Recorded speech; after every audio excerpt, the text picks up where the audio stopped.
今天我是上世纪的小公女，特意邀请我的小姐妹一起来挑战辋川冷盘。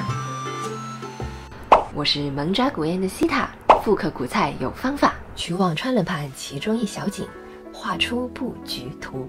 根据布局图与姐妹讨论最终摆盘方案。看着这堆萝卜，我才觉得自己给自己挖了个坑啊！但我们自己选择的路甭说了。将青萝卜清洗干净，去皮，果然出刀不利。怎么割到手吗？你可以静静拍一下削皮。接着进行山体雕刻，依照山体自下而上，一层一层雕刻出山石的轮廓，下宽上窄，逐渐往里收，雕出层峦叠翠的感觉。群山环抱，肯定就不止一生只一山啦，而是莺莺燕燕，翠翠红红，处处融融洽洽，一山还有一山高。摄影师试一下。咱们华山论剑，辋川论刀。哎呀，血光乍现，还2次，觉得挺不好意思的，害苦了姐妹呀。芋头为桥，也为舟，春雨断桥人不渡，小舟撑出柳阴来。至于亭台楼榭，就用白萝卜来制作单檐四角亭。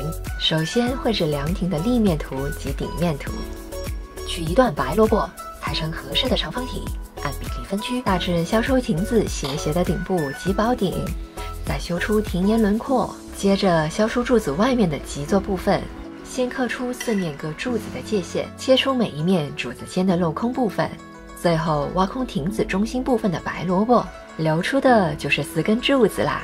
最后亭顶刻出铜瓦屋面的纹路，全程小心翼翼的雕完。哇，这个门满身都出汗了。但完成的这一刻，我自己都爱上了我自己。锦云又有何难？先在油纸上绘出祥云图样，用刻刀裁下，切下比图样大的芋头片，厚度要5毫米左右，将纸样敷在芋头片上，刻出外轮廓，用刻刀在芋头片上雕出祥云纹样细节。这个时候，我真心佩服古人对吃的匠心精神，真心累呀！熟能生巧，一切皆是浮云，不用纸样也能栩栩如生。食材焯水前来查漏补缺，把大的山体搭建完成，根据图样布局，把凉亭和桥定好位置。先根据一面观的角度，用青萝卜小块雕成小山石，修饰山体边缘，散落水中。烧开一锅水，将雕刻好的萝卜山体抽至变色捞出。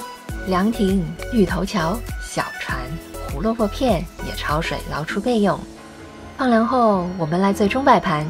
原胡萝卜片为日，用煮熟的粉丝悬挂于山间为瀑布，茴香为树，群山环抱，锦云萦绕，亭桥错落，舟楫过往。菜上有山水，盘中一诗歌。王维以辋川20景为素材，写尽人间山与川。我用萝卜芋头，还我心中河山。没想到还真被我们给雕出来。你说我这个月的俸禄可以加点吗？想到没？那就给我们来个赞吧。等等，有彩蛋！如果每一件事情都能用爱发电，那真是幸福之至呀。